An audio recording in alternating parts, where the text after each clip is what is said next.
Bonsoir à tous. Étant donné la procédure de confinement appliquée depuis le 17 mars 2020, j'ai l'idée de faire une vidéo dans un style assez oppressant. Nous allons donc parler aujourd'hui d'un sujet que j'apprécie presque autant que les Yuri, qui sont les SCP. Pour ceux qui ignorent ce que sont les SCP, voici une courte définition. Les SCP peuvent être des êtres vivants, des entités, des lieux, des objets ou autres qui dérogent les lois de la nature. Pour ne pas instaurer une peur d'ampleur mondiale, ces choses sont tenues secrètes et doivent être enfermées et confinées dans des endroits spécialement prévus à ces effets. Les SCP peuvent être plus ou moins dangereux et doivent être surveillés constamment pour empêcher leur potentielle évasion. Le but de cette vidéo n'est pas de vous lire un rapport d'SCP car il y a déjà des chaînes YouTube qui en parlent mieux que moi et vous pouvez trouver aussi les rapports d'SCP sur le site officiel de la Fondation.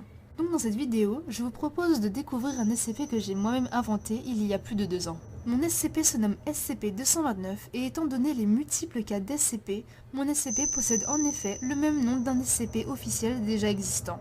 Donc oui, mon SCP est totalement inventé, donc il est normal qu'il n'a rien à voir avec le SCP-229 d'origine. Et donc maintenant, plongeons à corps perdu dans l'univers chimérique et fabuleux des SCP. Rapport SCP-229. SCP-229 est classé comme Euclide, car en effet, chaque SCP sont classés dans 3 classes possibles. La première classe est la classe Safe, elle est attribuée aux SCP qui ne sont pas une menace directe pour l'homme, comme SCP-524. Euclide est la classe qui sont souvent réservées aux êtres vivants dotés d'une conscience et d'une intelligence complexes, et qui sont donc susceptibles de briser leur confinement, et nécessitent des procédures strictes dues à leur dangerosité et leur imprévisibilité, comme SCP-23. Et donc la dernière classe, la classe Keter.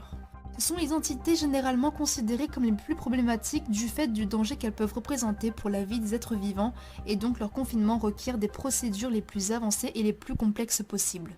Et parfois, ils sont si dangereux qu'il est impossible de les confiner comme SCP-169.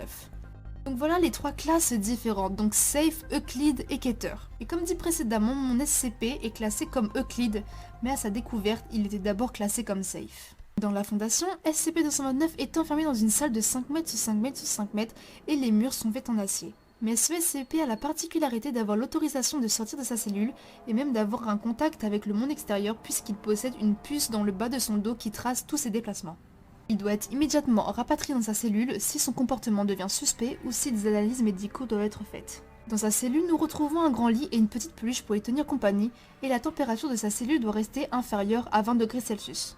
Ce SCP peut prendre l'apparence humanoïde devant les êtres humains, mais sa véritable apparence est semblable à une bête sauvage ressemblant vaguement à un canidé ou à un fauve, avec une mâchoire composée d'une rangée de dents pointues, de longues griffes acérées au bout de ses pattes, et des yeux verts très clairs ou jaunes selon la luminosité à laquelle il est exposé.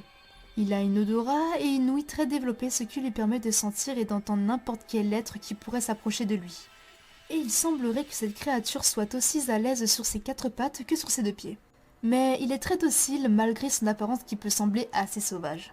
Il mesure environ 1m75 sous sa forme initiale et perd quelques centimètres sous sa forme humanoïde.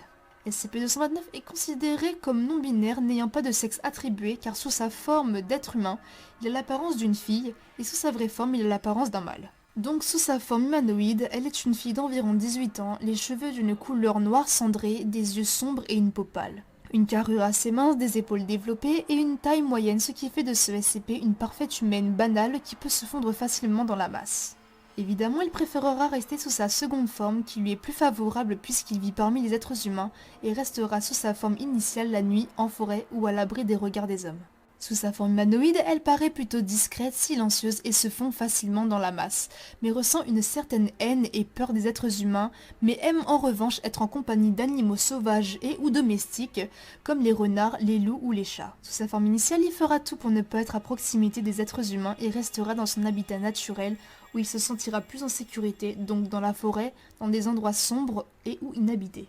SCP-229 se nourrit principalement de fruits, d'œufs et de viande, et ce SCP est dit crépusculaire, donc il est actif au moment du crépuscule, c'est-à-dire entre le coucher du soleil et la nuit totale.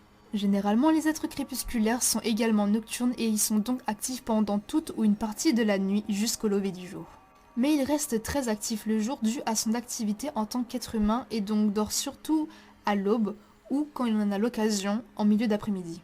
Malheureusement, il déteste la lumière du soleil et la chaleur qui sont ses points faibles.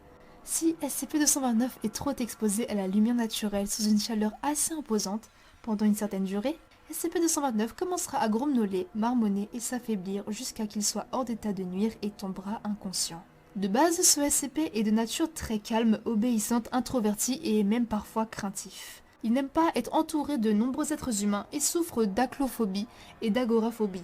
On le classe comme Euclide car, en effet, la plupart du temps, il est extrêmement docile, il est intelligent et il comprend parfaitement notre langue puisqu'il vit à nos côtés dans notre société et on peut facilement communiquer avec lui, mais il n'en reste pas moins de base une créature sauvage et imprévisible. Le seul problème, c'est qu'il est très susceptible sur ces deux apparences qui ne supportent absolument pas et c'est là qu'il peut devenir très dangereux à n'importe quel moment. Si un humain lambda voit SCP-229 sous sa forme humanoïde et le critique ouvertement en présence de ce dernier, SCP-229 sera pris d'une colère qui déclenchera contre son gré une sorte de mélange entre son apparence initiale et son apparence d'humain, ce qui le rendra totalement hideux et effrayant, mi-humain, mi-monstre, dû aux critiques de l'être humain. La température corporelle des SCP-229 augmentera fortement, ses poils s'hérisseront, ses yeux deviendront rouges vifs, sans pupilles, ses veines ressortiront, ses griffes deviendront plus robustes et sa mâchoire s'agrandira ainsi que ses dents et surtout ses canines. Il poussera des hurlements atroces pour les oreilles en direction de la lune, puis après avoir hurlé toute sa rage, il s'élancera sur sa proie et dans 90% des cas, la victime qu'il avait critiquée juste auparavant ne sera jamais retrouvée vivant ou dans le meilleur des cas sera trouvé dans un sale état recouvert de sang avec ses membres arrachés éparpillés un peu partout. C'est dégueulasse. Rien ne pourra le calmer dans ces conditions-là à part la mort ou les blessures de sa proie. Et après avoir fini de déchiqueter violemment sa victime, il s'enfuira de honte et se tapissera dans l'ombre pour se calmer avant de redevenir docile, un peu comme SCP-96. Toute personne ayant assisté à ces scènes sanglantes se feront administrer par la Fondation des amnésiques pour ne pas déclencher des rumeurs et créer une panique générale. Malheureusement, de nombreux massacres sanglants ont eu lieu par SCP-229 dû à sa susceptibilité et l'incapacité de se contenir face à la cruauté des êtres humains. La Fondation ont finalement donc trouvé un moyen de pouvoir canaliser son côté sauvage et incontrôlable.